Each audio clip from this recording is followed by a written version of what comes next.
Heaven and Earth by Gabrielle Henriette. Introduction. The various considerations which are set forth in the following pages seem, in the first place, to need an apology, in view of the fact that they completely revolutionize existing astronomical concepts. It may be said in this connection that scientific evolution, which does not specially aim at destroying previous supposed knowledge, although it does so in the end, is the result of the progressive influence of the age which makes it inevitable. And if the change, therefore, had not taken place today, it would unavoidably have occurred sooner or later in the course of time. The system of gravitation, which makes the sun the moving center of the universe, the awkward principles of which are anything but certain, since they apply to invisible circumstances, so that they cannot be checked, is here replaced by the old geocentric system, universally accepted until the 17th century, in view, of course, of its undisputable obviousness, and in which the Earth, in a state of immobility and surrounded by the planets visibly moving around it, including the sun, is at the center of our universe. It has been said that there is nothing new under the sun, but it could be added, except the manner of interpreting those very facts, which, indeed, are not new. Thus, this system comprises two important features already known to the ancients, which had been inconsiderately discarded or even completely ignored, but which, by a different interpretation, put on data obtained through certain modern discoveries, have been recognized to be absolutely true in spite of their apparent improbability. These two facts, which explain almost everything, are firstly, the positive existence above the Earth of a solid dome, constituting the sky, and secondly, the non-material nature of the planets and constellations, which are not physical masses, but merely luminous manifestations without substance. These are the two circumstances which lead today to the fundamental transformation of astronomy. Further, the study of non-European cosmographies has provided a fresh outlook on the problem of the universe, and has furnished logical solutions to certain astronomical phenomena which could not be explained in the past. It is obvious that this work is incomplete, and also that it may be improved.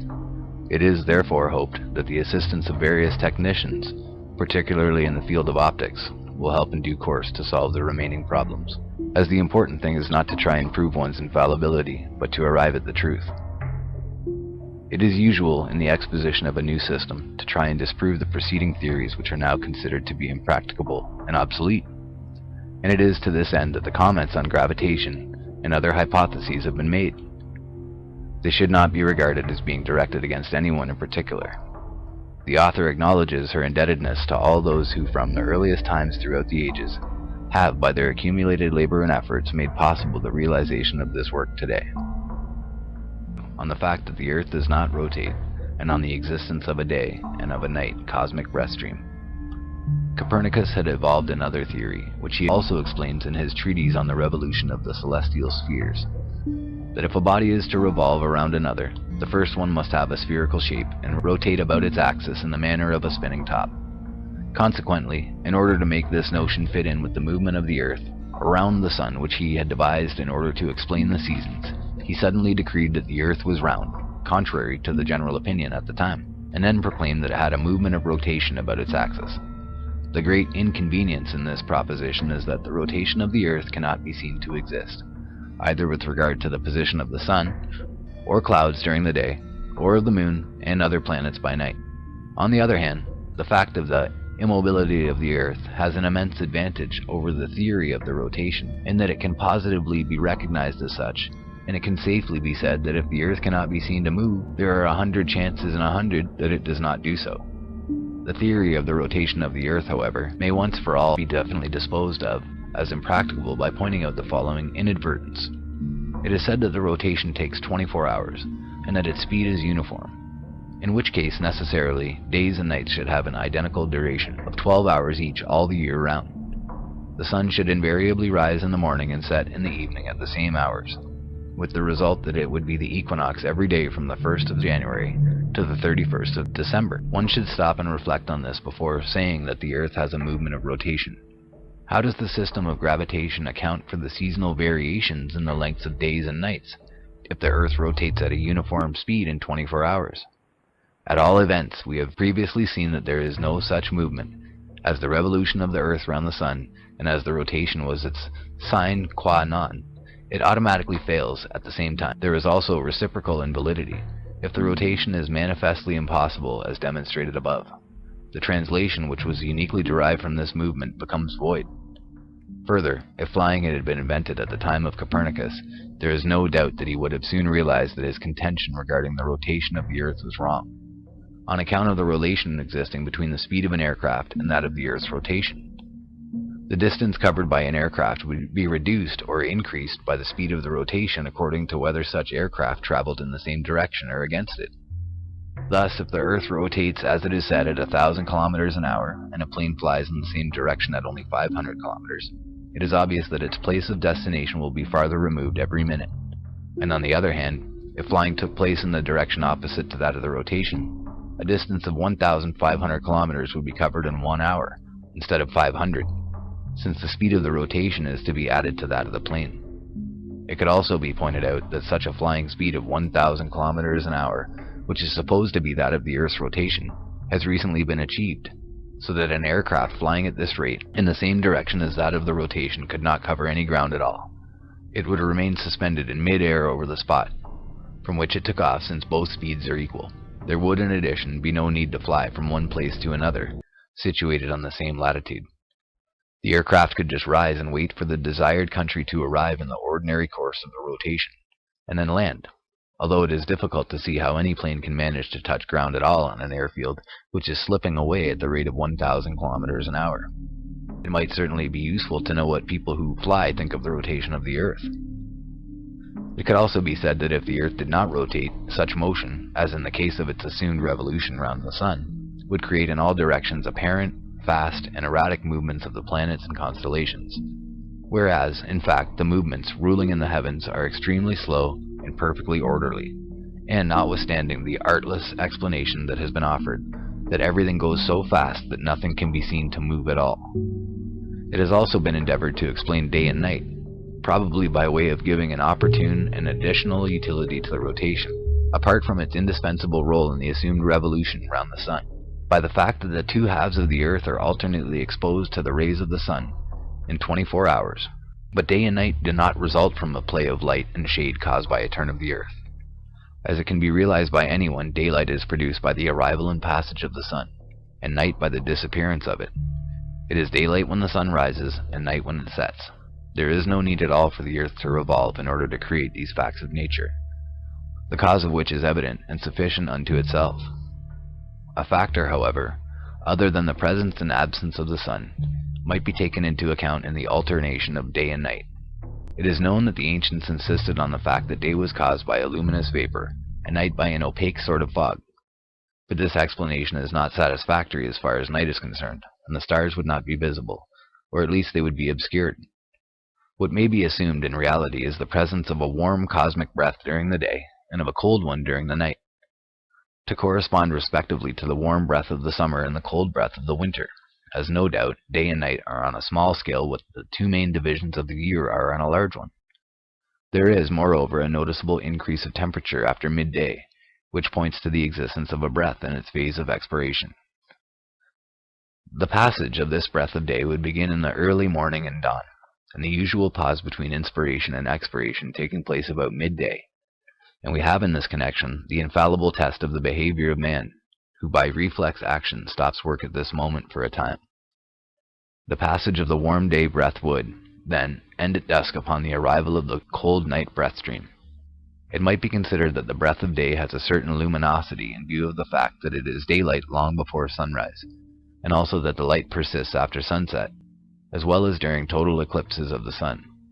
It can be seen from photographs taken during such eclipses that the details of the landscape, buildings, and objects remain visible, so that the presence of a luminous factor not dependent on the sun, but provided by the breath of a day, can be assumed. The cold breath of night would inversely flow from nightfall to dawn, with the usual intervals some time after midnight. There is a sharp drop of temperature about this hour, which corresponds to the increased intensity of the cold night breath in its breathing out phase. There is an opposition in the circulation of the day and night breaths round the world, so that when one is north of the equator, the other is south of the equator, and vice versa. The day and night breaths are certainly connected with, and influenced by the greater breaths of summer and winter, and it is therefore then combined actions which regulate the height of the sun and the hours of its rising and setting, but not directly, as said before, but through intermediate circumstances which are explained later on. As to the origin of these breath streams, it may only be surmised that they emanate from living cosmic centers possessing the organic function of respiration, and that they are situated in some distant regions outside our immediate universe. It is also possible that there may be a connection between the winds and these cosmic breaths.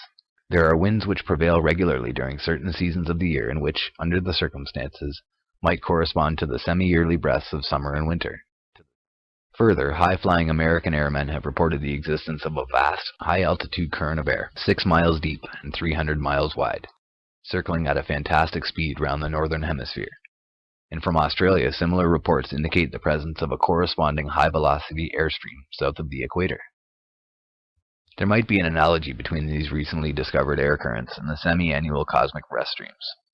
As to the breath of day, it might have a connection with the lesser winds which rise in the morning and drop in the evening.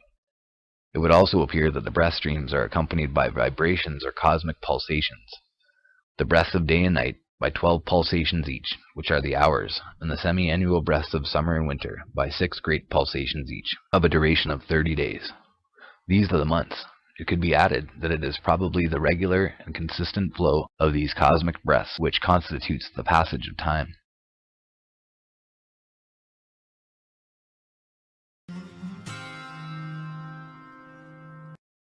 On the revolution of the planets round the Earth. All of the planets, including the Sun, revolve round the Earth. These circumstances cannot be denied, since they are plainly visible, either in the ordinary with the naked eye or with the help of the telescope.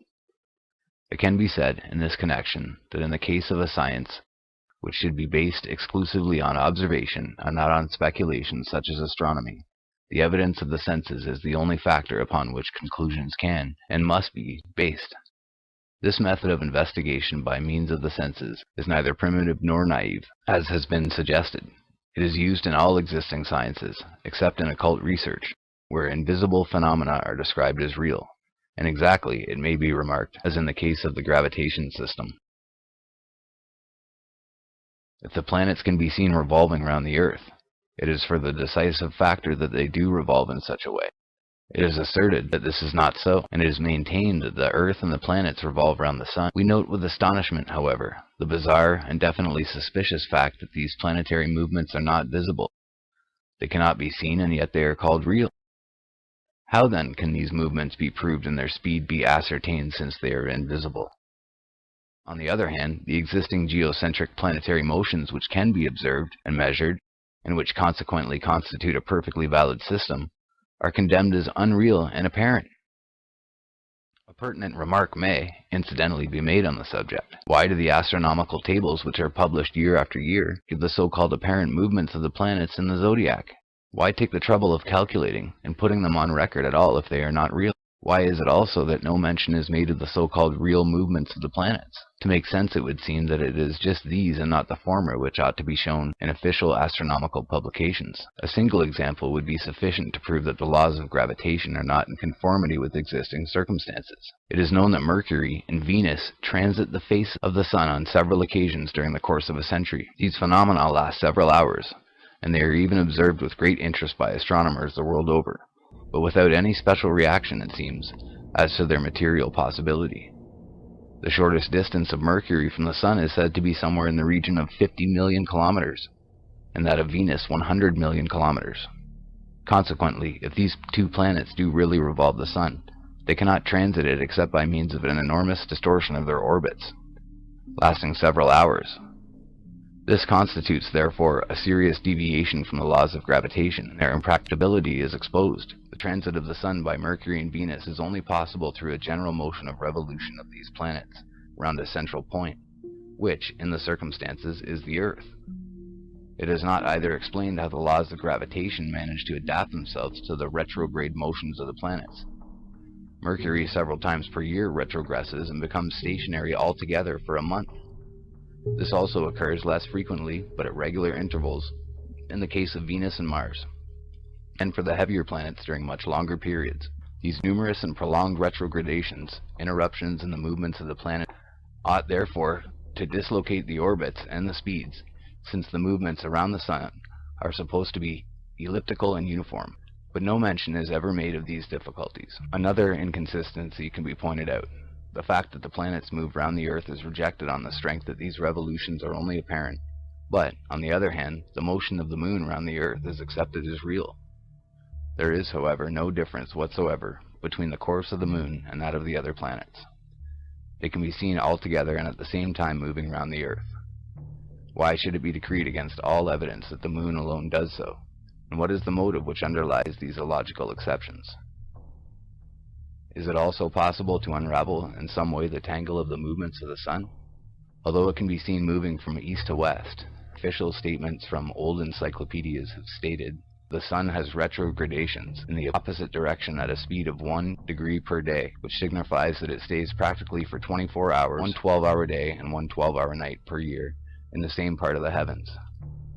It is further retrograding also with the constellations by 50 seconds of a degree per year, at the present moment in the sign of Pisces, which thus becomes its domicile for a period of 2,160 years, which means that it will stay 72 years at each of the 30 degrees of this sign. It has an apparent motion from east to west of 1 degree and 4 minutes. It rotates on its axis in 24 days in the region of its equator, but in 25 days at the poles. It proceeds at a prodigious pace, in this its principal motion, in the direction of a particular spot of the sidereal expanse which has been identified as being the constellation of Hercules in the sign of Scorpio, which it will reach in X million years, while we learn from the astronomical ephemeris that it moves through this sign in its entirety every year from October 24th to November 23rd. End text. Back to the author.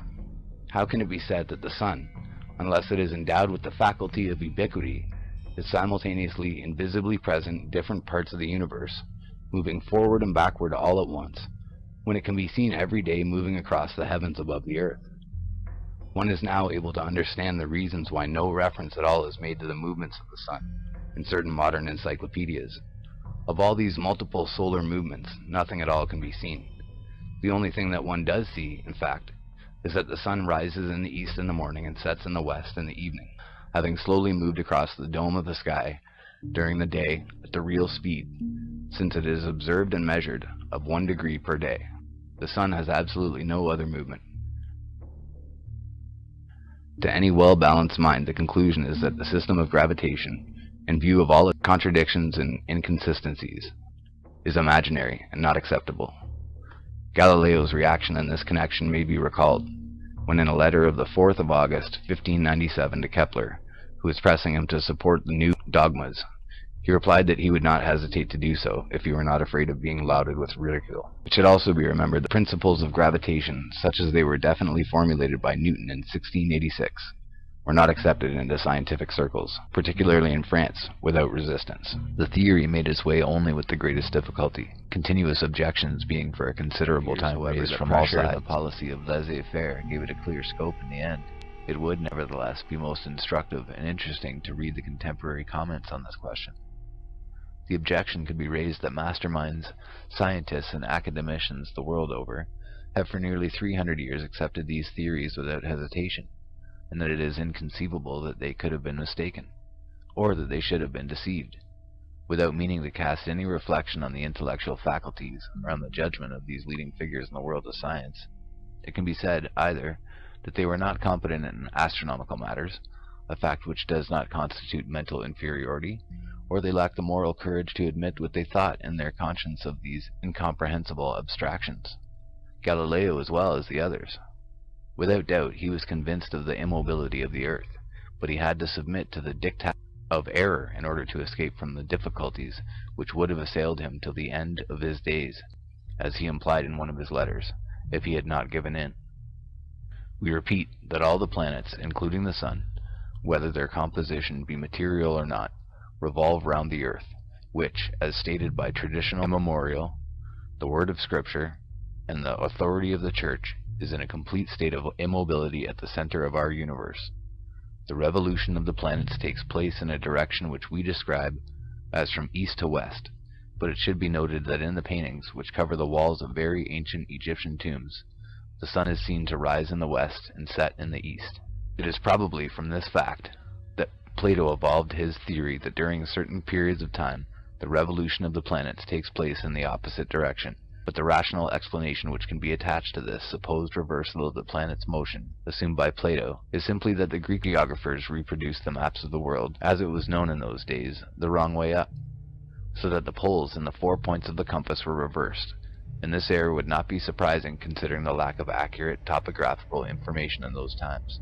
Thus, if a mistake has been made in the orientation of the Earth by the Greeks, the result would be that the southern hemisphere and its constellations is really the northern hemisphere, and vice versa. It should be noted that there are several maps, dating from the Middle Ages, where the Earth is shown in the manner of the ancient Egyptians, the opposite way up for us. Consequently, France appears reversed, at the north of England and Scotland, also reversed, in what would be the austral hemisphere. The satellites of the Earth are also free from any movement of rotation. We can take, for instance, the case of the planet Jupiter, which is said to accomplish one complete rotation in 10 hours, so that its day and night have an equal duration of 5 hours. It can be observed, however, without a telescope, that there is no change whatsoever in the luminosity of this satellite all through the night, so that it does have a movement of rotation. Neither have the other satellites to which the same theory applies. It may also be remarked that the reverse side of the satellites cannot be seen, and this fact cannot be very well reconciled with the idea of a possible rotation. The stupendous invisible speeds which have been attributed to the satellites of the Earth are also fictitious. These latter move at the slow speeds, which can be observed and measured, and which, consequently, are real speeds.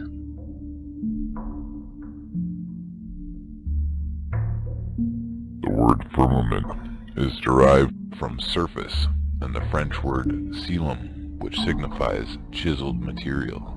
Chapter 4. On the solid dome of the sky. From the earliest times it has been believed and said that the heavens were not an empty space, but a solid surface.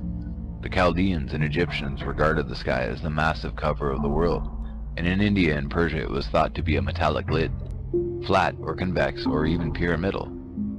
Up to the 17th century, the Earth was always regarded as the center of an empty sphere with solid walls, and on this account it was always represented with a cover. This indispensable complement, however, was eliminated upon the advent of the theory of gravitation. For convenience sake, as a solid dome limiting the space around the Earth would have rendered impossible the extravagant motions of the planets, which were sent revolving in the air at phenomenal distances. Thus, from this time, the fact universally accepted for thousands of years that the sky is a firm surface completely disappeared. Nevertheless, the possible existence, it should be noted, however, that the notion of the massive nature of the sky still subsists in the language. The word firmament means ciel, which is derived from surface, and the French word from cilum signifies chiseled material. The matter of a solid vault over the Earth is a question of great importance in view of the tremendous consequences which would result from this fact, if it happened to be true. There is no doubt that the general reaction is one of incredulity, but on the other hand, it can be considered that it is not without reason that the ancients believed in the existence of the material vault of heaven, nor without reason either that this notion should have been consistently handed down through the ages since the earliest times up to the 17th century, in all parts of the world. The only alternative would be to be able to prove the fact, but it would certainly appear at the present time that there is no means of doing so. It may be discovered, however, that a solid dome effectively exists above our heads, in an indirect and quite unexpected manner, which the erroneous interpretation put on the composition of the planets had not so far permitted to do. It can be stated at this juncture, by anticipating on the next chapter which deals with this particular subject, that the planets are not solid, opaque masses of matter as is believed.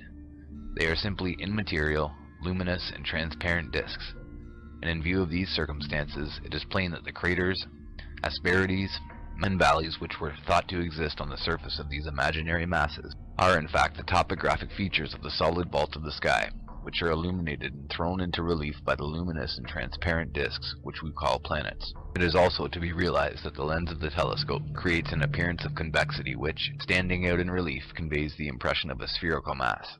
But this convexity effect is merely an optical illusion. The dome of the sky can be seen not only through the transparent satellite disks of the Earth with the help of the telescope, but also with the naked eye. In rare circumstances, it is true, when it is lighted by flashes of lightning during night thunderstorms. By a remarkable chance and in similar conditions, the author has seen the vault of heaven entirely illuminated, and has even been able to observe it steadily for several minutes, due to a rapid succession of sheet lightning discharges, providing a perfect and continuous visibility. A remark may now be made that if the ancients maintained that the sky was a solid mass, it was for the reason that they had ascertained the fact in the same circumstances, as many observers will now be able to do in the future. The possibility, therefore, taking photographs by night of large areas of the vault of heaven can now be foreseen, particularly in those parts of the world where, owing to the frequency of thunderstorms, there are numerous opportunities of doing so. The aspect of the vault was that of a rather steep, slightly sloping dome of pyramidal shape, and it appeared to be composed of a bright metallic dark gray matter, uniformly showing small regular inequalities, like lead which has been beaten or chiseled. The larger details, particularly the craters, were clearly visible against the background, but the most impressive circumstance yet was the incredible nearness of the vault, the highest point of which did not appear to be at most any more than 60 kilometers from the earth. It may be recalled in this connection that in one of the texts of Homer it is stated that the height of the bell-shaped vault which surrounds the earth is only twice that of Mount Olympus. It results, therefore, from the foregoing explanations that the existence of a dome of matter encircling the earth cannot be denied.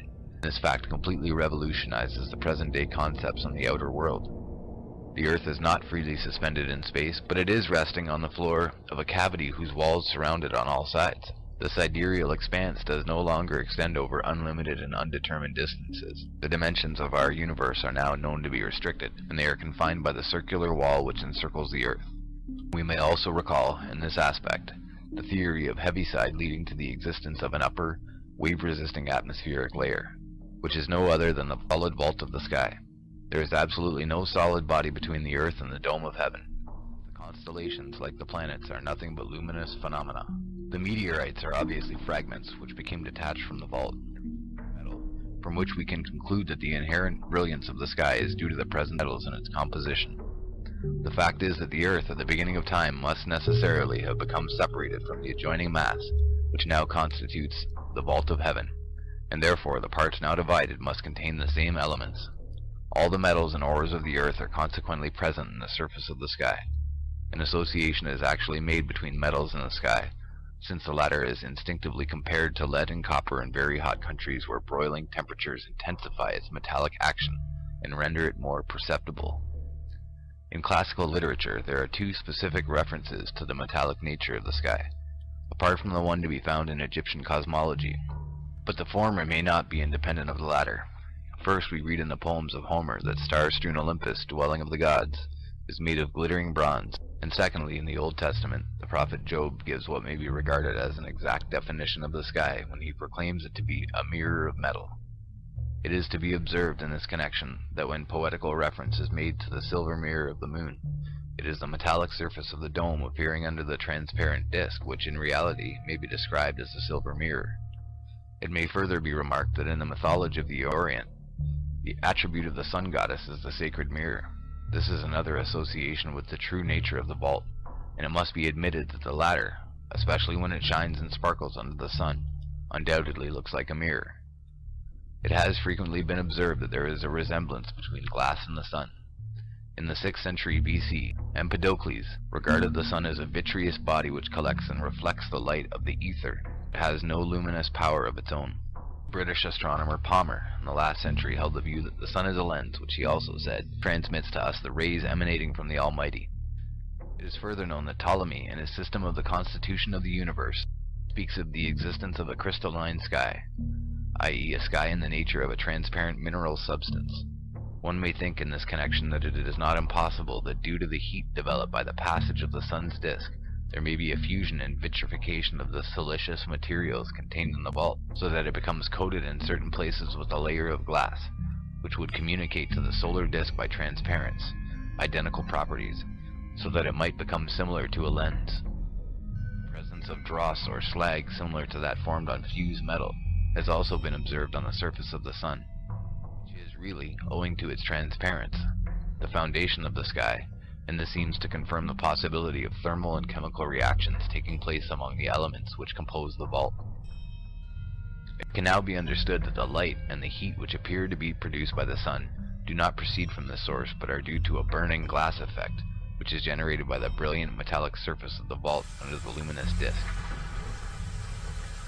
Under these conditions, all the vivifying and beneficial properties which are attributed to the sun must be transferred to the solid dome of the sky, as well as the rays. These are not the sun's rays, but they are the rays of the metallic surface of the vault. It is also obvious that the electrical discharges which produce lightning take place between the mass of the earth and that of the dome of the sky. It can further be surmised that parts of the dome expand and split or explode under the stress of the passage of the intense electrical currents and of their discharge, hence the short detonations called thunderclaps, which are later amplified into loud rumblings and reverberated in the interior of the vast cavern which contains the earth. It can further be remarked that crashes of thunder are always immediately followed by a metallic resonance similar to that of bronze or brass, and it can be said that this particular resounding, which is clearly perceptible, is certainly produced by the metallic walls of the vault, which are made to shake and vibrate under the stress of the detonations. The ancients have said that rain is part of the waters, which exist on the other side of the vault, which pass onto this side through cracks. It may be remarked in this connection that rain is always discharged at the end of a thunderstorm, that is, after the sound of the splitting of the dome. Otherwise the thunder has been heard, and this fact would seem to substantiate the theory of the ancients concerning rain. Lightning is a phenomenon which results from the electrification of the vault, but it must be explained that the luminous branches and ramifications which are observed in what is called forked lightning are not lightning at all. Strictly speaking, neither do they traverse the atmosphere as it is believed. They correspond to luminous electrical currents which travel in the vault of the sky itself, where they follow irregular tracks, probably metallic veins, and it can also be seen that they adopt the convex shape of the vault. These currents contribute eventually to the accumulation at a certain spot of the quantity of electricity which is required to cause a discharge towards the earth, then occurs in a direct line. The comets, meteors, and shooting stars are phenomena which also have their origin, like the so-called forked lightning, in the mass of the vault. The author definitely knows this to be the case. Comets are spontaneous luminous manifestations, which are created by electrical reactions occurring in the vault of the sky, and this explains their unexpected and sudden appearances, as well as their rapid and erratic movements, indifferently direct or retrograde. The passage of a comet is not accompanied by sound. That is to say that there is no electrical discharge like in the case of lightning, which causes the vault to split and detonate. It can be surmised that lightning takes place in the thickness of the vault, whereas a comet is a surface phenomenon. The orbit of comets, which may be seen to sweep across the vast expanse of the sky, is described as parabolic. This means, in fact, since the passage takes place on the surface of the dome, that the orbit follows exactly the curvature of same and acquires, therefore, a seemingly parabolic shape. The formation of comets seems to be due to the influence of the satellite disks of the Earth as they pass at certain points of the vault of the sky. Otherwise, when they occupy certain degrees of the zodiac, particularly the 29th degree of Sagittarius. In the case of Encke's comet of December 21st, 1795, the Sun was at the 29th degree of Sagittarius. In that of Rook's comet of November 11, 1911, Mercury was passing at the same degree. And again for Donati's comet, October 2nd, 1858, it was Mars which was affecting its passage at this very spot. The same remark applies, moreover, to the 3rd degree of various signs, particularly Gemini. In the last case mentioned, that of Donati's comet, Uranus was at the 3rd degree of Gemini. For Halley's comet, which returned on March 4th, 1910, Mercury was at the same degree, Venus at the 2nd degree of Libra, Mars at the 2nd degree of Cancer, while simultaneously Saturn passed at the 29th degree of Aries, etc. All these circumstances, which cannot be coincidences, point evidently to the existence of a mathematical law governing the formation of comets, through the combined agencies of the satellites when they pass simultaneously at various degrees of the zodiac, and since the satellites have a regular motion, it follows that the periodicity of comets, if it does exist, may be due to this fact. Shooting stars are not to be confused with the stars in the ordinary sense, which form the constellations and move at a very slow pace. They are luminous manifestations which glide rapidly on the surface of the vault of heaven, without any electrical discharge towards the earth. They are thus related to vault lightning, especially as they sometimes can be heard to emit crackling sounds like sparks. Meteors are also luminous phenomena resulting from electrical reactions which occur in the vault of the sky. It has been observed that they are frequently accompanied by detonations and by a sound similar to that of thunder, which is, therefore, caused by the splitting of the dome, so that there can be no doubt as to their real origin. It has been calculated that the height of meteors never exceeds 90 kilometers, and this figure confirms the estimate which is given further on of the probable distance of the vault of the sky from the surface of the earth. From the ancients, we know that the heavens at the beginning of time were adjacent to the earth, which is consistent with the primeval dislocation from the surrounding mass, and that they were progressively lifted in the course of ages. This rising of the vault could not have been very great. The mere fact that the latter can be seen through a telescope under the satellite disks of the earth, as well as with the unaided eye, as stated previously, indicates that it cannot be very far away. It is not true either that man's eyesight can cover an infinite distance, even with the help of the most powerful instruments, keeping in mind at the same time a possible magnifying effect due to the different densities of the various atmospheric layers, so that it must be accepted that the dome of the sky is incredibly low. If it were at an enormous distance, meteorites would disintegrate and become pulverized, and rain be volatilized before reaching the earth. There is not, and never will be, an absolutely reliable method whereby the exact distance separating the surface of the earth from the sky may be ascertained. It is very doubtful, as a matter of fact, whether the laws of physics which apply to terrestrial conditions would still be valid in the case of the upper atmosphere and of the spaces adjacent to the top of the dome, but certain data can be taken into account. The height of the heaviside layer, which is the dome of the sky, has been measured by the time taken by radar waves to return to Earth. This distance has been given as being from 40 to 50 kilometers in the daytime and 90 kilometers during nighttime, but the figure obtained for the day may be considered unreliable, since it may well be believed that an acceleration takes place in the propagation of the waves due to the heat of the sun. It is known, on the other hand, that the thickness of the atmosphere has also been measured, but the atmosphere is invisible, and since the dome is the only surface on which the eye can rest, it is clear that the thickness of the atmosphere means the height of the dome. In the 11th century, the Arabs, by measuring the duration of twilight, assuming their method is acceptable, established that this thickness is 92 kilometers, and nowadays, by the same method, a figure of 64 kilometers has been obtained. A similar indication comes from Ceylon, where the inhabitants claim that the dome is there particularly low, being only 40 miles high, i.e. 60 kilometers from the earth, and it does not necessarily follow whether this statement is based on conviction only or not, that it is untrue. This figure is also consistent with the impression of the author, who has seen and observed the dome of the sky during a sufficiently long period of time to enable its probable distance to be judged, as well as humanly possible, and the conclusion is that the distance separating the surface of the earth from the sky, and which may vary in some places, does not exceed 80 to 90 kilometers. The first telescope used by Galileo Galilei, which was of his own construction, had only a threefold magnifying power. Nevertheless, he could with this small instrument see the eminences of the vault, described by him as being the mountains of the moon. That is to say, that instead of saying 80 to 90 kilometers, 50 to 60 might be nearer the mark. The vault of the sky may not be absolutely rigid, but may at intervals alternately recede and advance, so that under these conditions the changes of atmospheric pressure would obviously result from the varying heights of the vault. The azure color of the atmosphere may be due to the presence in the surface of the sky of certain metals or of their alloys, which provide a blue coloring matter, such as copper oxide or cobalt. This latter metal, particularly which is used for producing blue-colored glass, is found in very large quantities in meteorites. Its color could be diffused by the sun onto the atmospheric layers, even if they do not completely reach the top of the domes, as the latter could cast a reflection from a distance. It might also be inferred that the reddish tint of the transparent disk of Mars is due to the fact that the part of the dome which underlies its orbit contains iron oxide, which provides a compound of this color. On the immaterial nature of the satellites of the Earth. The satellites of the Earth are not masses of matter.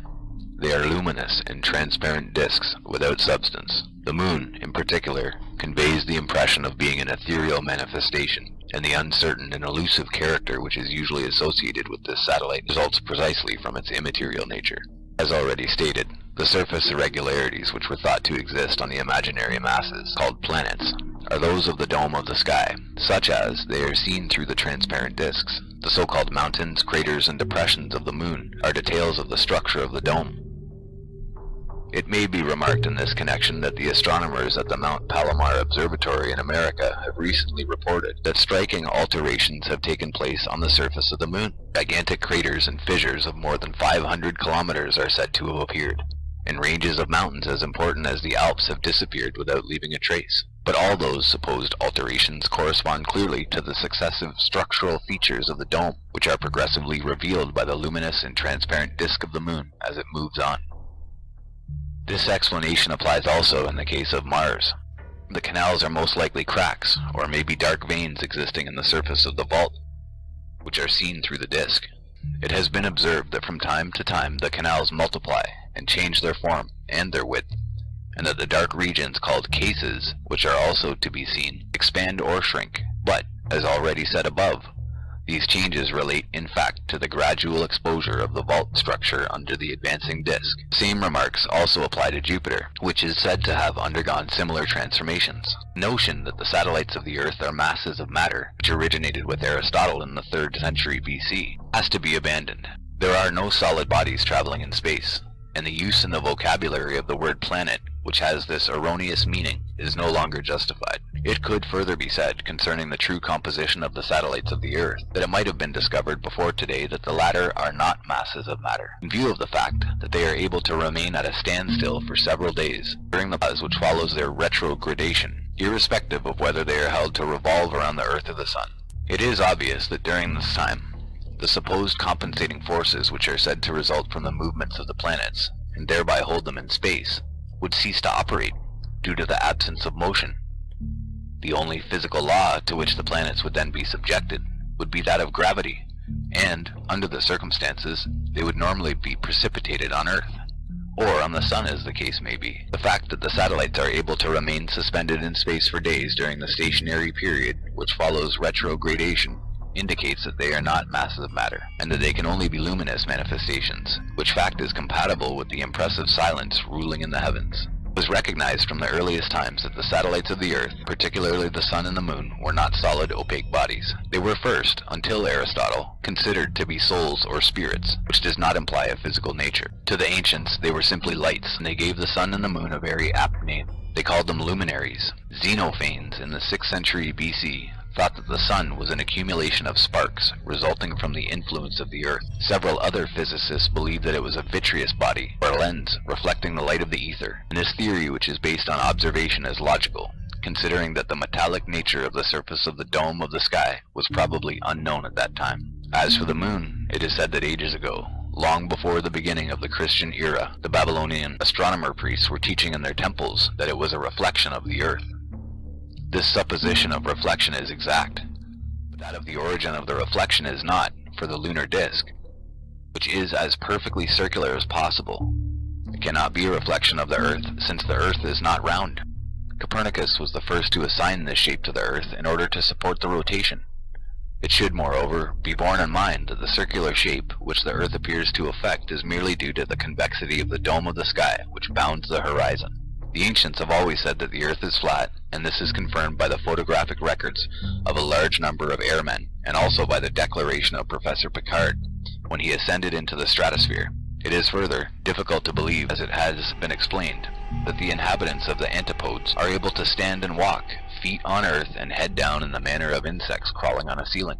We may reasonably think that the inhabitants of the whole world walk in the same manner as we do, and on the same plane, which is the horizontal surface of the Earth, and it is undoubtedly that which would be seen if Australia could be reached by television.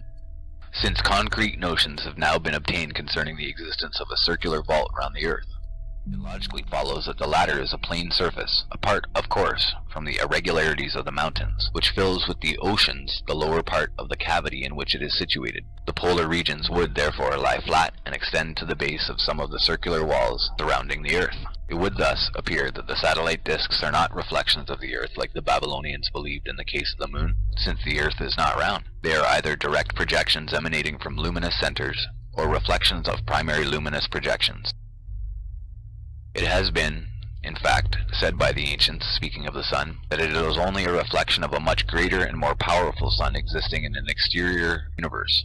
If either of these two alternatives is correct, the great difficulty, however, which still remains to be solved in a satisfactory manner, is the motion itself of the satellites.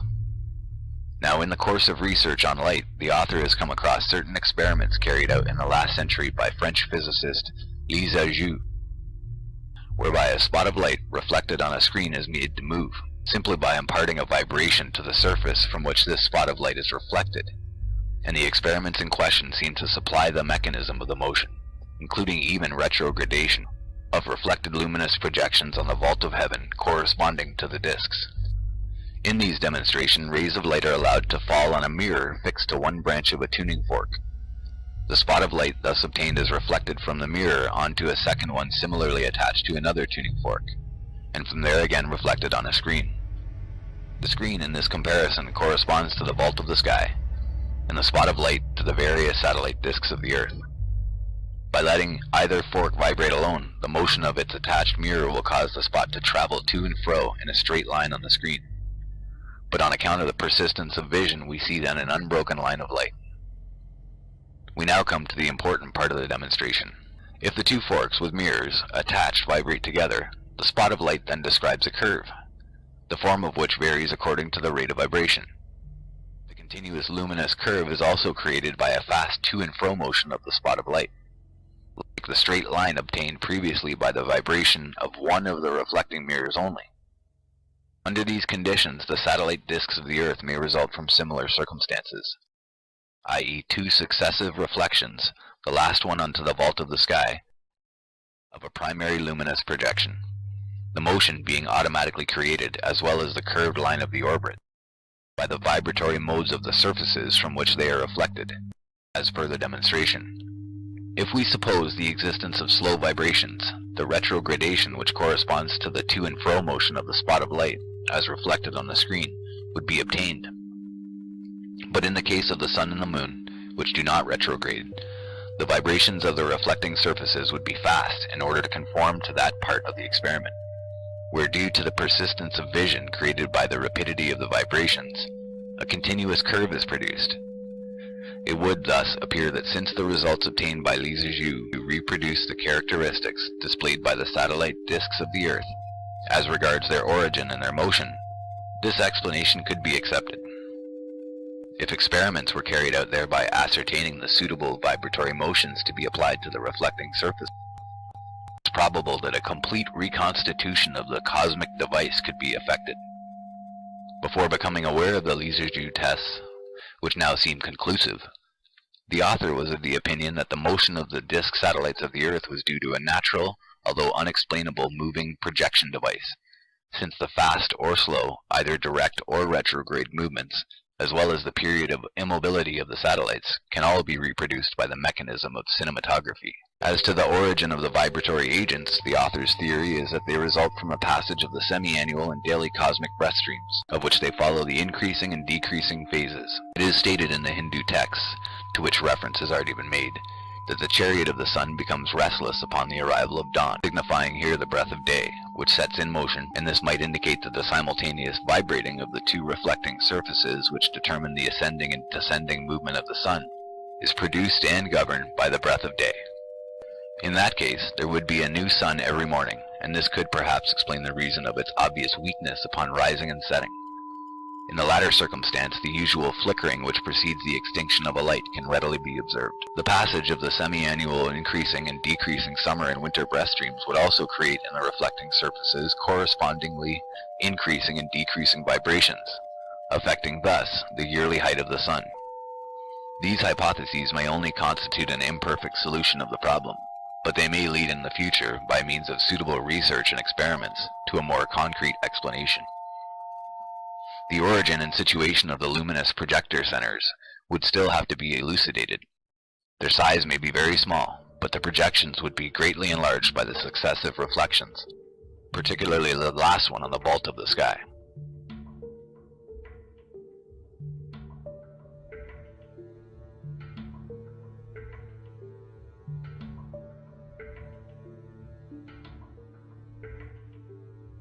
primary sources of light may be situated, as the ancients thought in the case of the sun, in an exterior universe communicating with the interior of the cavity, which contains the earth by means of openings.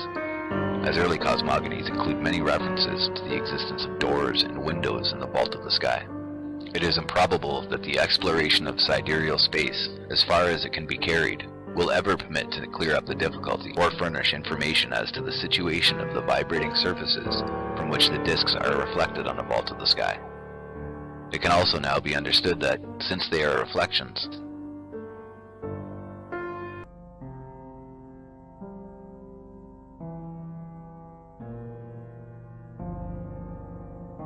primary projector center, or on the reflecting surfaces, or perhaps on the vault of the sky, and that these modifications are reproduced eventually in the interior of the disks. Circular currents moving at unequal speeds at various latitudes have been observed in the sun, and as these appear to represent a rotary motion, it has been assumed that the latter rotates on its axis at a speed of 24 days in the region of its equator, and of 25 days in the case of its other latitudes. It can be understood that these currents, or vortices, exist either in the primary projector center or in the reflecting surfaces, and that they are represented in the interior of the solar disk. Although these manifestations might also be due to the disk's motion on the reflecting convex walls of the sky, some secondary satellites or moons are also said to have been discovered round the satellite disks of the Earth, but they can be assumed to be optical illusions, and that if they are not caused by a distortion of vision in the objective, they may result from a multiple refraction of the primary disk on the adjacent walls of the dome. It is necessary to recall what has previously been said concerning the short distance of the vault. Consequently, the luminous disks, called planets, which move on the latter, are also less than 100 kilometers from the Earth. Chapter 6. On the action of the vault of heaven and on cosmic rays. It cannot be doubted that in virtue of its great mass and short distance from the Earth, the vault of heaven exercises a powerful influence not only on the Earth itself, but also on all it contains and everything living on its surface. The vault generates and discharges the energies which, under the name of cosmic waves, rays, or radiations, are day and night incessantly received from outer space. These waves are believed to emanate from the stars, although it has been observed that they also come from a direction where there are no stars at all, and this has given rise to the theory of the existence of invisible stars. But, necessarily, all radiations received from the exterior emanate from the vault of heaven. It may be thought that the latter, in a general way, acts on the climate and the temperature depending on its composition and distance. It may well be assumed that the very high temperatures of the equator are due to the fact that the vault is nearer the Earth in this part of the world. The influence of the vault is principally exercised through the medium of the satellite disks of the Earth moving on its surface, by the particular action they exert on the latter. The disks stimulate and reveal its characteristics. We have seen, for instance, in this connection, that heat and light rays are developed by the vault under the sun. All the disks are conductors of the radiations which proceed from those parts of the vault which underlie the path of their orbit. And it may be understood that these radiations are not all of the same variety, nor do they have the same intensity, since the composition of the vault is likely to vary according to its height, and also that the nature, size, and speed of the disks are different. It is therefore due to this function of transmission of the radiations from the vault that the ancients had given the satellite disks of the Earth the name of interpreters. It is now possible to assume that life, with its phases of incarnation, birth, growth, decay, and death, results from cycles combining Earth energies and the cosmic forces which are received from the vault of the sky through the medium of the satellite disks of the Earth. Another important feature concerning the vault is the fact whereby, taking into consideration the metallic nature of its surface, it must possess a hypnotic non-vibratory influence, which, it may be expected, participates with the Earth energies and the cosmic forces in the phenomenon of life. It is also most probably this hypnotic action exerted on the Earth throughout the day by the vault, which induces sleep at night. Insomnia would, therefore, mainly result from an insufficient exposure of the body to its influence during the day. The dome of heaven must also constitute an important factor of physical and mental well-being, particularly when its presence is known and kept in mind. The author knows that healers transmit the vital energies it contains, and also, incidentally, that these operate through the correspondence existing between the shape of the body and the shape of the heavens, which man is a small replica. It has been said before today, in this connection, that the universe, signifying the heavens or the vault, according to some texts, lies over the earth face downwards, with the head in the east and the other extremities in the west. A much deeper implication must, however, be attributed to the vault of heaven on the religious plane, and some of the cosmic energies it contains and radiates must definitely be regarded as divine. They are the universal gods, which were the object of primitive worship, and have since reappeared under different names in successive religions. It may be said at this point that the fact of knowing the true origin of the energies which create the religious complex in man does not in any way affect their divine nature, or prevent their being worshipped as in the past. On the contrary, the heavens and this word has a single meaning, which is that of the material and radiating vault which encircles the earth. It was therefore described as being the dwelling of the gods. In all early theologies, the vault itself, under the names of God the Father, Lord Almighty, was the supreme deity personified. For instance, in Greece, by Zeus, the god on high, of whom all the other gods were only parts or manifestations, meaning by this the various radiations which proceed from the different parts of the vault. The satellite disks of the earth, particularly the sun, were also regarded as gods, due to their revealing and communicating the divine energies. We are thus gradually led to identify the triad of divinities which form, in a more or less confused way, the basis of all religions. The first is obviously the vault of heaven, God the Father.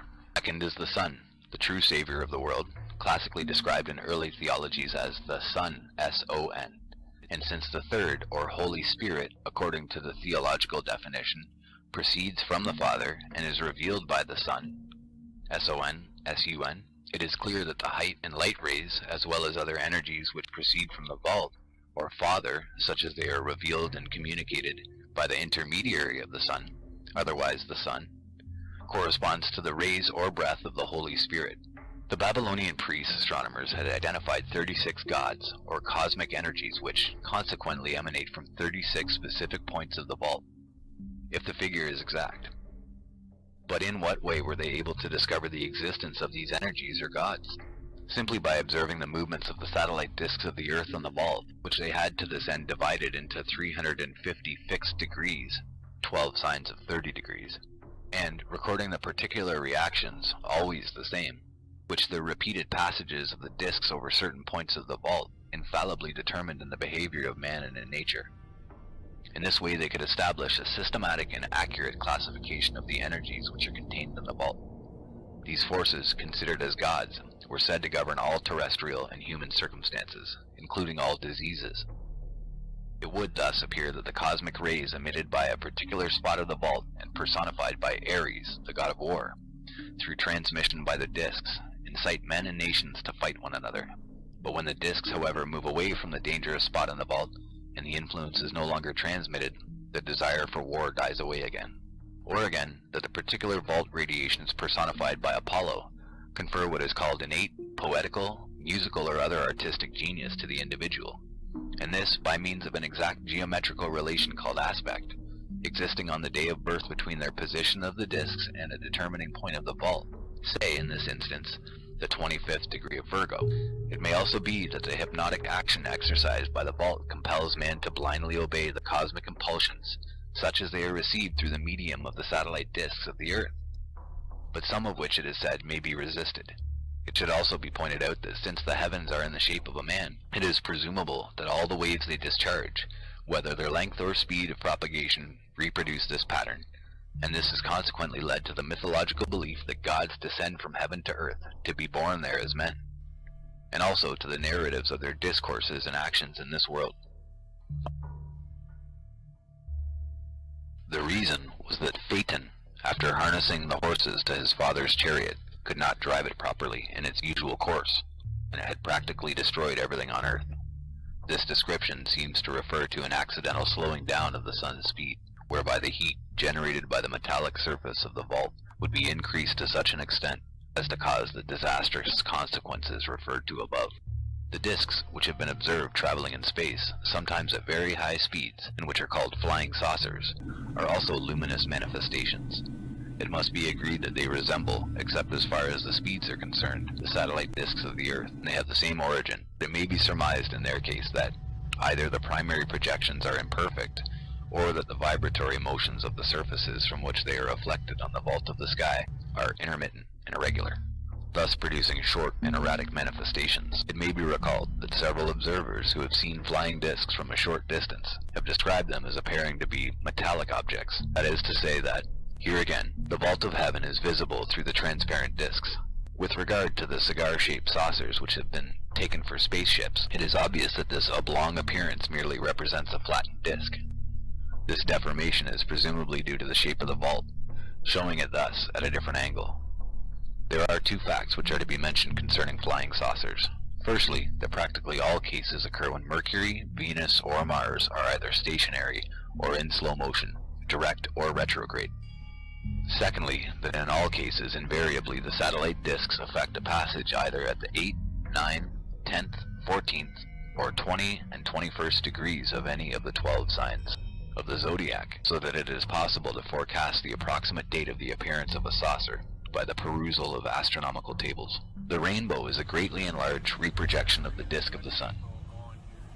It should be explained that only half of the iridescent border of the circle appears on the vault of the sky, but that the other half is always visible at the same time on the surface of the earth, where it can only be observed with difficulty as it is on the horizontal plane. It is only from a height such as the top of a hill that the complete reprojection of the solar disk can be seen in its entirety.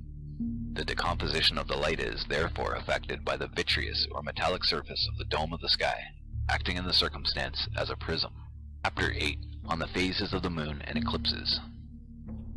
The phases of the moon correspond to a 28-day eclipse, which starts after the full moon, and becomes total for a few days after the phase which is called the last quarter.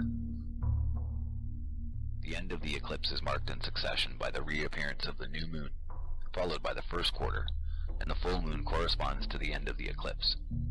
The explanation which has been furnished that lunar eclipses are caused by the shadow which is cast by the earth when the sun is situated behind it and in opposition to the moon is not to be retained. The phases of the moon which constitute a true eclipse of long duration are not caused by the fact that the sun remains 28 days behind the earth and in opposition to the moon, any more than in the case of an eclipse of only a few minutes' duration. And even then, are we warned, in order that such an eclipse can be explained, it is necessary to assume that the earth has no atmosphere, which, considering existing circumstances, is not a very realistic proposition. It is also to be pointed out that the partisans of the system of gravitation show no scruples at all in having recourse to the geocentric system. Although condemned by them as unacceptable, in order to explain and calculate eclipses, as yet it would be useful to know whether the motion of a solar eclipse is at all real, since the motion of the sun in which the latter takes place is described as being only apparent.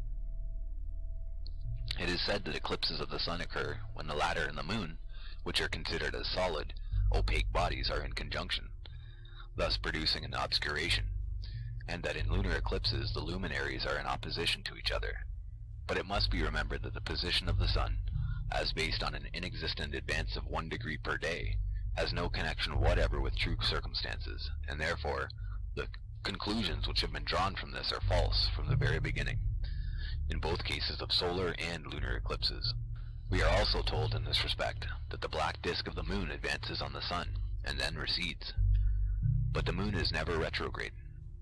Why should it become so now and again for a few minutes just for the purpose of an eclipse of the sun?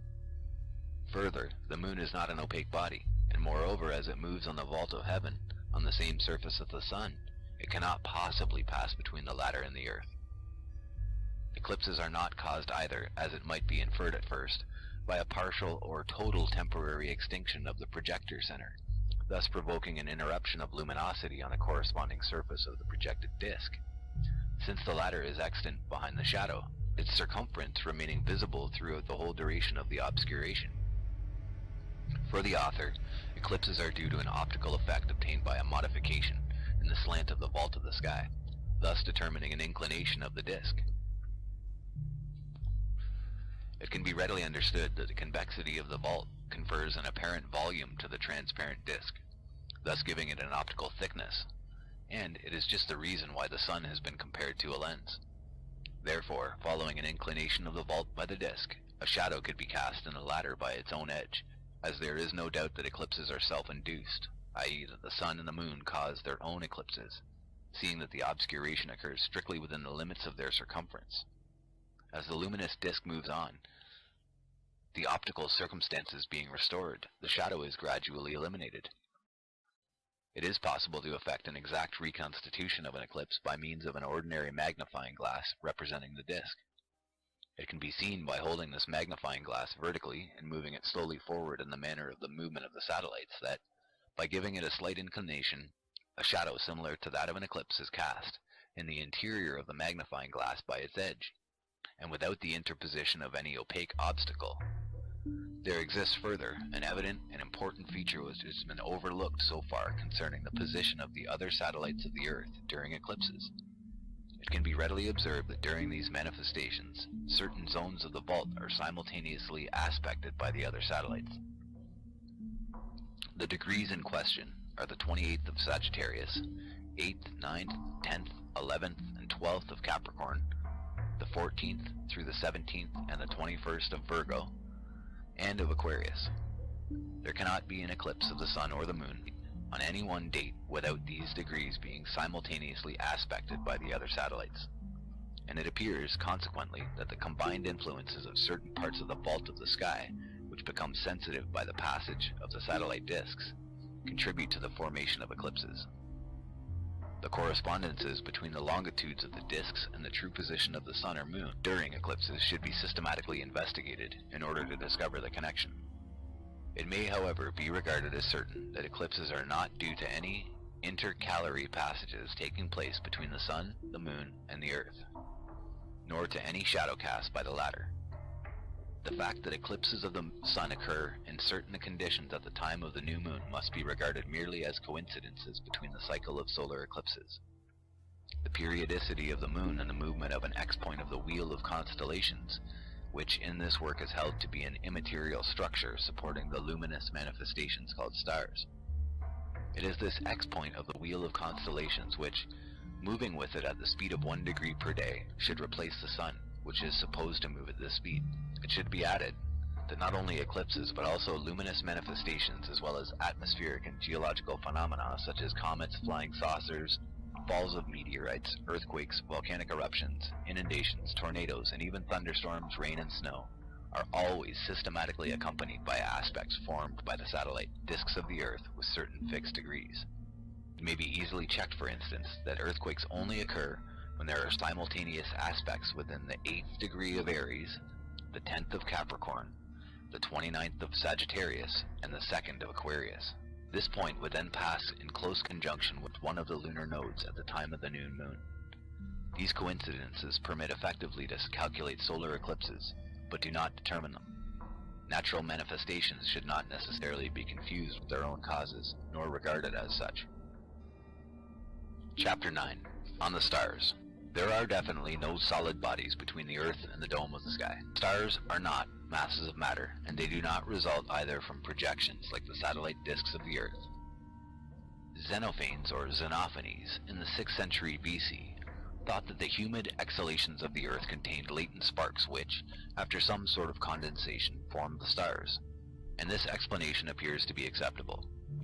The astronomers of ancient Egypt believed also that the stars were suspended from the dome of the sky by cables like lamps, and the fact is that on very clear nights, filaments or lines connecting the stars of each constellation can be clearly distinguished. From this we may conclude that there exists above the Earth a network of ethereal cords, certain parts of which, particularly at the intersections, condense and retain permanently the radioactive emanations from the Earth, thus constituting the stars. This does not exclude the possibility of any effects resulting from the influence of the dome of the sky or from the presence of the sun during the days.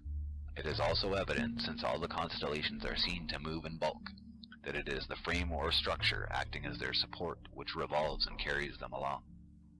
It could further be surmised that this stellar network above the Earth is, at intervals, subjected to phases of tension and relaxation, which would have the effect of enlarging or reducing the size of interstellar spaces, and also that the volume of the Earth's radioactive emanations varies according to seasons or other causes, therefore increasing or diminishing the luminosity and the number of the stars. The stars are thus nearer the Earth than the satellite disks which move on the vault of the sky. and this fact is in accordance with the theory of both Anaximander or Parmenides. Concerning supposed occultations of the stars by the moon, it can be said that it is not necessary that the latter should pass in front of a star to render it momentarily invisible, since the same result is achieved if the moon, the brighter light of which causes the disappearance of the star, passes at the back of it.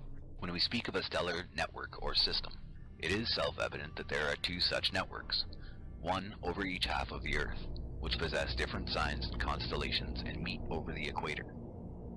It can be observed that the constellations make a complete circle of that part of the heavens in which they are situated in 1 year, which is equivalent to an approximate speed of 1 degree per day. And it is this advancing motion of the constellations of 1 degree per day which for some incomprehensible reason has been attributed to the Sun. In our regions north of the equator, this movement takes place from west to east, in a direction opposite to that of the satellite disks of the Earth. As to the possible origin of the motion of the stars, this could be determined by a magnet action exercised by the metallic dome of the sky, or perhaps by the passage of the daily and semi-annual cosmic breath streams. It has been said that there exists a regular retrogression of the constellations of 50 seconds of degree per year, and that this movement was first noticed by Hipparchus in the 2nd century BC, when comparing his notes with those which another observer, Timocris by name, had made 1.5 centuries beforehand. It would be necessary in the first place to know whether the calculations these two investigators made at an interval of 150 years are correct, and whether they must be accepted, which is by no means certain. But why, anyhow, has this retrogradation, which was visible and measurable in the time of Hipparchus, been mysteriously transformed through the ages into an invisible retrogradation?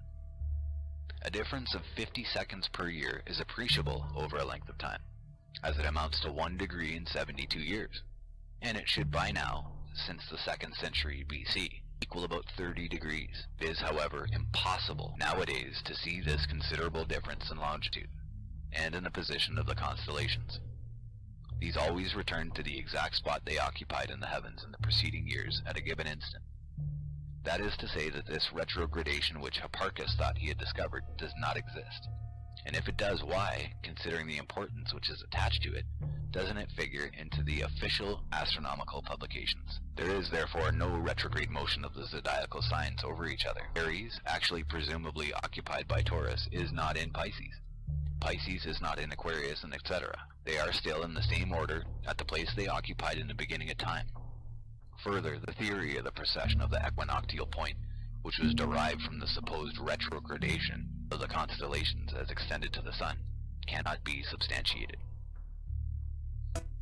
Chapter 10. On the precession of the equinoctial point. This theory consists of two erroneous propositions concerning invisible and inexistent movements of the Sun, and of a corollary which would be logical if it did not defeat the theory itself. In the first place, the Sun, although its motion takes place in the reverse direction, is said to accompany the constellations and to progress with them at a speed of 1 degree per day, and in this way to cross the line of the equator twice a year, on the 21st of March and 22nd of September, at an equal distance from the poles, so that one half of the Earth receives the light of the Sun, while the other half remains in darkness, circumstance which determines the equinox. And for this reason the point of intersection where the Sun is supposed to cross the equator is called the equinoctial point. But where in the first place is the need for the Sun to pass on the line of the equator to create the equinox? This equal duration of day and night undoubtedly results from the undisputable fact whereby sunrise occurs exactly 12 hours after sunset. Why give an artificial cause to a circumstance of nature, when the origin of which is as clear as daylight? According to the second proposition, the Sun, with the constellations, is said to have a retrograde motion of 50 seconds of a degree per year. We arrive now at the kernel of the theory whereby the Sun, retrograding by 50 seconds a year, it follows that the point where it crosses the equator on March 21st and September 22nd also has a yearly retrograde motion, called precession, of an equal number of seconds. But in that case, the conditions required for the equinox cease to exist. It should be pointed out here, first, the theory should really be called precession of the equator. It is the equator which would have a retrograde motion, since it is on its line that the point of intersection crossed by the Sun, called equinoctial, is situated. Further, the equal duration of day and night is said in this case to be only possible when the Sun is on the line of the equator at an equal distance from the poles. whereby one half of the Earth receives the light of the sun and the other remains in obscurity. Therefore, if the line of the equator on which the equinoctial point is situated moves backward, as in the precession, the sun when crossing this point will no longer be at an equal distance from the poles, and neither will have the two halves of the Earth be identical, and an equal distribution of light and darkness over the Earth would become impossible. This theory defeats its own end. It might also be added, incidentally, that at the moment of the equinoxes, on March 21st and September 22nd, the sun at midday reaches a point in the heavens which is equidistant from the culminating height reached during the summer solstice, and the lowest point attained during the winter solstice.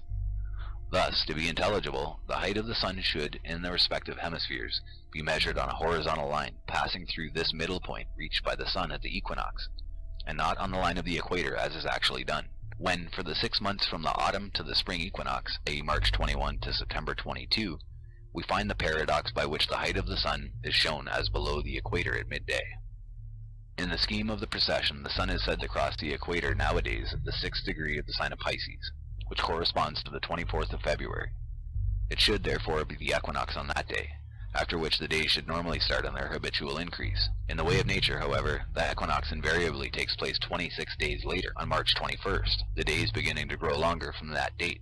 As this fact obviously upsets the precession theory, it is declared that this annual retrogradation of the equinoctial point, which latter is crossed by the sun in order to form an equinox, which equinox marks the beginning of spring, has no effect on the seasons, and it would also seem on the equinox itself. So one may ask in the end what the object of this riddle is at all, and why should any causes, even if they are invisible as in this case, be assigned to circumstances which fail to materialize. It can thus be seen from the few remarks made above, that the theory of the precession of the equinoctial point is an entirely artificial arrangement, which, once unraveled and scrutinized, cannot be taken into account. Chapter 11, on the formation and the age of the Earth. The formation of the Earth has resulted logically from its dislocation from the surrounding mass of matter, which is now the vault of heaven. All the ancient cosmogonies are in agreement on this point. It is stated, for instance, in the Egyptian cosmogony, that the sun rose from the waters and that a shaft of light created a fissure in the mass of matter, which separated the heavens from the earth. I'll read that again. It is stated in the Egyptian cosmogony that the sun rose from the waters and that a shaft of light created a fissure in the mass of matter, which separated the heavens from the earth. It may also be assumed that the weight of the bulk of the waters helped to cause the downfall, or perhaps a succession of vibratory shocks. The dislocation of the earth may not have taken place instantaneously in one block. It must have continued from place to place, sometimes with difficulty, over a period of several years. Hesiod, in his history of the War of the Titans, signifying the mountains against the vault of heaven, has left us a striking picture of what must have been the birth of the earth, or at least one of its phases. He describes the heavens falling from their height and shaking the earth on its base, crushing the bold Titans under enormous blocks of burning rock, the terrifying fracas of the thunder, the flashes of lightning, the fire consuming the earth, emitting suffocating vapors, and a blaze. Could be added the prodigious masses of water falling in cataracts from the depths of heaven onto the earth. Hesiod states that the revolt of the Titans, that is to say the length of time taken by the dislocation, lasted 10 years. It is even probable that for a long time afterwards parts of the vault must have crashed from time to time before its final consolidation. It may be said that mountains did not result from volcanic upheavals, but that they were released in that shape, including summits and peaks, from the depths of heaven. Thus, the mountains of the earth find their counterparts in the valleys of the vault of the sky, and vice versa. In the same way, the deep and wide circular depressions which have been discovered sometimes at very high altitudes, and which are filled with water either from atmospheric condensation or rain, and appear to be lakes, have not been hollowed out, as it is assumed, by the fall of gigantic meteorites, of which no traces can be found, but are indeed natural formations which result from the dislocation in the mounts or circular eminences which exist in the vault and are their counterparts. The megalithic blocks, including the extraordinary specimens found in the Easter Islands, are also natural rock formations, the upper parts of which happen to be freed from or broken off the mass of the vault at the moment of the dislocation, while their lower parts remain buried in the earth. The flat horizontal stones called dolmens, which are laid on vertical stone supports, thus forming tables, have also been released in these particular arrangements from the vault of the sky. The megalithic blocks were never erected by man, nor were they either transported from one place to another. They were, however, fashioned, shaped, and even cemented in situ by the hand of man to serve for religious and burial purposes. Their geometrical and symmetrical disposition is just a fact of nature. The pyramid must have originally been a single block of rock released in that shape from the vault of the sky, since it can be observed that quite a number of mountain summits affect this same shape, and it may have been imitated by the Egyptians in view of its unusual appearance. There's been no addition whatsoever to the layers which constitute the Earth's crust since the beginning. They all date naturally from the dislocation, although volcanic eruptions, earthquakes, and inundations may have caused some upheavals and shifting of the original layers. A transformation of the primary constituent resulting from the action of the vault may have also occurred through the ages, particularly in the case of coal, petrol, ores, and precious stones. The evolution of the Earth was accomplished in several periods of time of undetermined duration, which correspond to the days of Genesis. But this evolution has always resulted from the influences of the cosmic radiation, such as they are transmitted by the satellite disks of the Earth. These may not either have appeared all at the same time, and their successive formations may have contributed to a large extent to the evolution of the Earth, which, from a certain period, became exteriorized through the appearance of vegetation, animal species, human races, and their various degrees of civilization. It is impossible to speak with certainty of the different ages which have followed the dislocation of the Earth. Neither is it possible to estimate correctly their duration, but certain divisions may be established. In the first place, it may be remarked that the age of the Earth does not run into millions of years.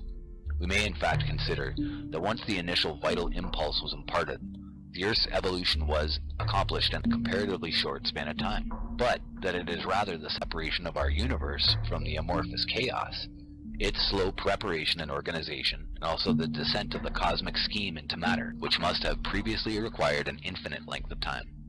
It is stated in Nordic mythology that the Earth floated on the waters during 700 years, but this period of stabilization must have been much longer and taken at least 2,000 years, and even after its final consolidation, the Earth must have been subjected to periodical cataclysms, resulting from seismic shocks and submersion by water, but not volcanic eruptions, since the internal fire of the Earth may only have been in an early smoldering stage at this time.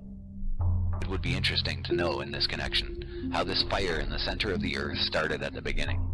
It may have originated from a spontaneous ignition produced by the impact of burning rocks from heaven, or even lightning.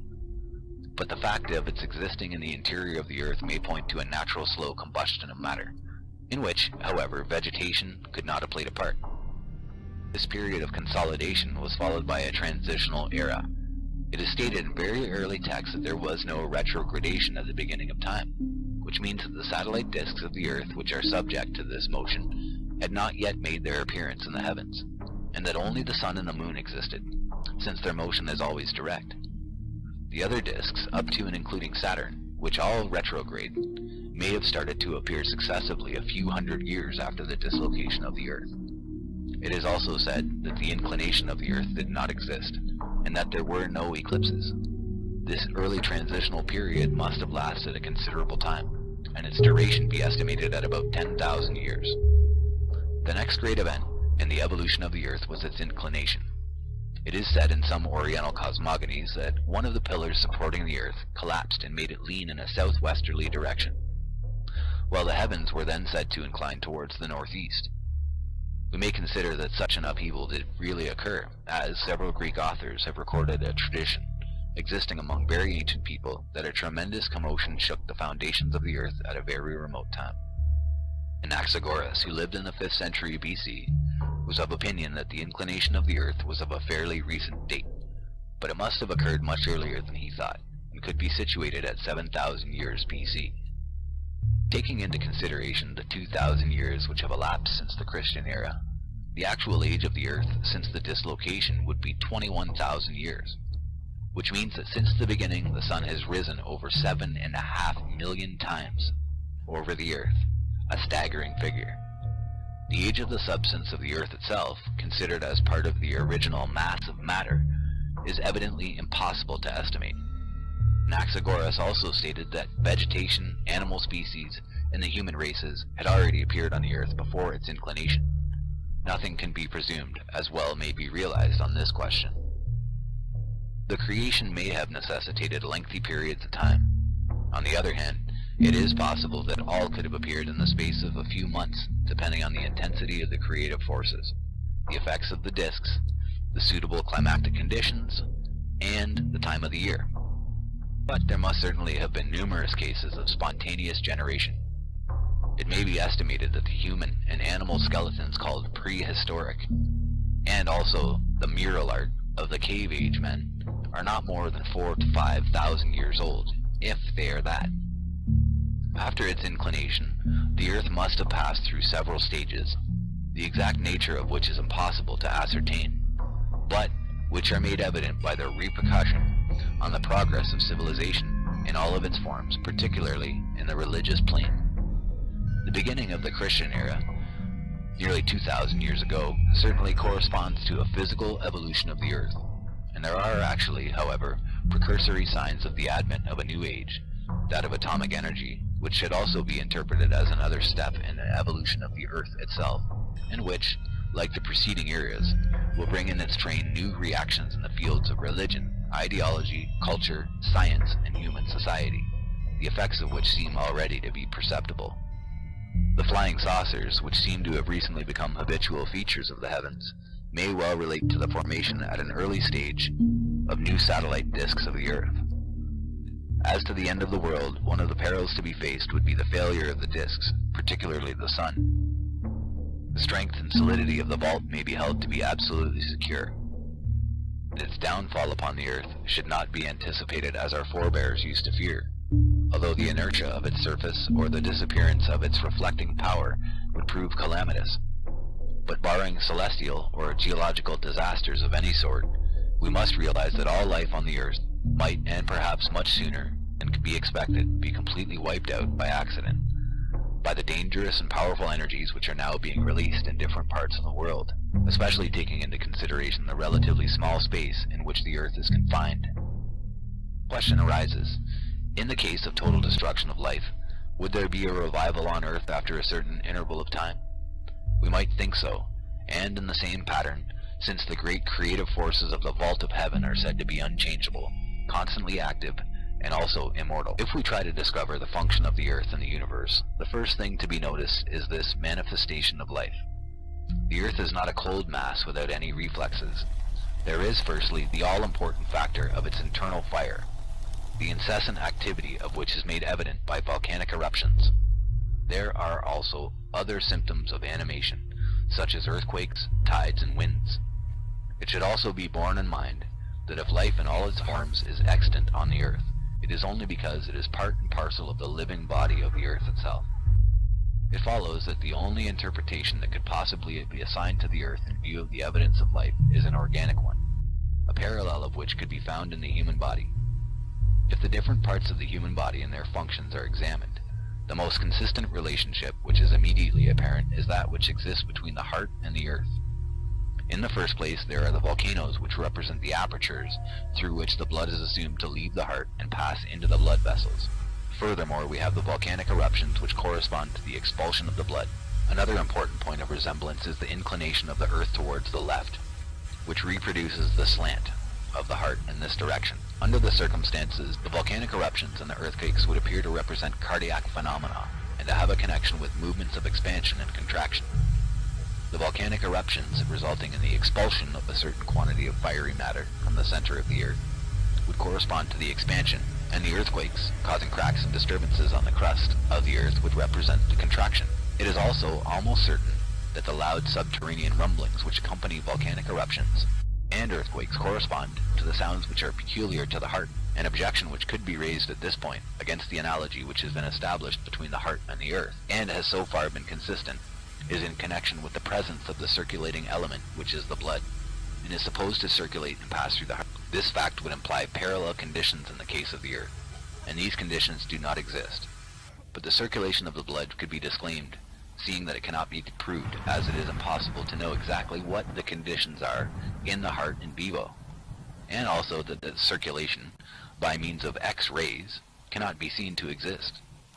It would rather appear that the blood is immobilized in the heart, veins, and arteries in the same way as the marrow is enclosed in the bones. And the similarity of the arrangement seems to confirm this view. It should also be considered that it is a material impossibility for 1 3/4 pints of blood to pass every 10 seconds, as it is said, through the heart, which is the size of a man's fist. The speed of the blood, given as 50 centimeters per second, is also difficult to accept. Furthermore, it has been calculated that the speed is reduced to 5 millimeters per second in the capillaries. But, since the volume of the blood which is said to issue from the heart is so constant, it is obvious that if it circulates rapidly when leaving this organ, it cannot continue its assumed circuit at a considerably reduced speed in the capillaries without causing an obstruction resulting in an immediate blockage of circulation. It is also evident that if there is no communication between the two halves of the heart, there cannot be any communication between the capillaries to permit circulation. This points to the existence of two independent and opposite systems, or networks, of blood vessels. The valves, which are found in the veins, have nothing to do with circulating the blood. Their function would be to support the weight of the venous blood, which is heavy, and to keep it in place, particularly if the body is erect.